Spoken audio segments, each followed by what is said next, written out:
Mayo 19, 2025. Pag-out na ko gikan sa trabaho, diretso dayon ko sa Unitap aron mo palit og school supplies sa ako ang anak. Pili na ko diri ang mamalit kay ayog mas barato. Kaysa tinuod kitang mga ginikanan nangita ta kung asa ta mas makabarato. Sa sige na kog tuyok nakakita kog bag nga Spider-Man nga paborito gyud sa ko ang bugoy. Ug halos kompleto naman na ako ang napunit. Diretso na dayon ko sa cashier aron mabayaran. Dako kong pasalamat nga ako ay ang una na entertain. Mao day ni nakalamang mas mamalit kag gamit daan sa layo pang klase kay wala kay kalaban sa counter. Kayog diha na kamo palit sa duol ang klase aw expected na gyud nga dagan kayog taon na pay puruan nga mamahal og mahutdan pa ka ustak. Sa mga nangita og kids uniform mababae man mapalalaki. Available kayo diri sa Unitap pag napasili daghan nga stocks. I-share lang nako pamalit na mo daan kay basig mabot ang panahon nga mahutdan na pod mo. Og samtang barato pa arat na. Bitaw sa mga naitirigom daradaan pwede ra mo maganam-anam og palit og gamit sa inyong anak. Aron dili mo mahutdan og aron makapili pa mo og linot nga design sa bag og sa notebooks. Og naa po kay kompleto nga kwarta aw pamalit na daan sa paman imong gihulat. Aw bitaw dako kayong advantage basta mamalit ka daan og gamit sa imong anak sa layo pa. Pili ka og nindot nga mga designs. Ug unya kay Spider-Man diri ang gusto nga design siyang bag hala wa jud koy pagduwa-duwa no pagkita na ko sa Spider-Man diretso din kog punit. Mo to kay naman og punch ang tanan-tanan. Action na kog kabalaka kung pila ako mabayaran. Kung sa overall ni abot siya mga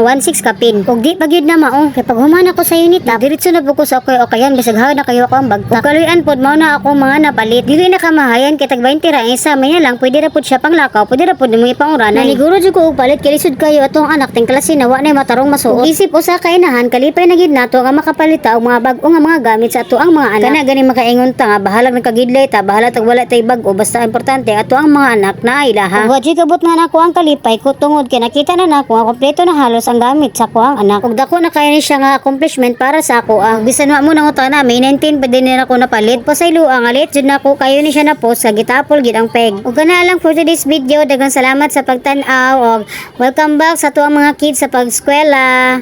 Bye-bye!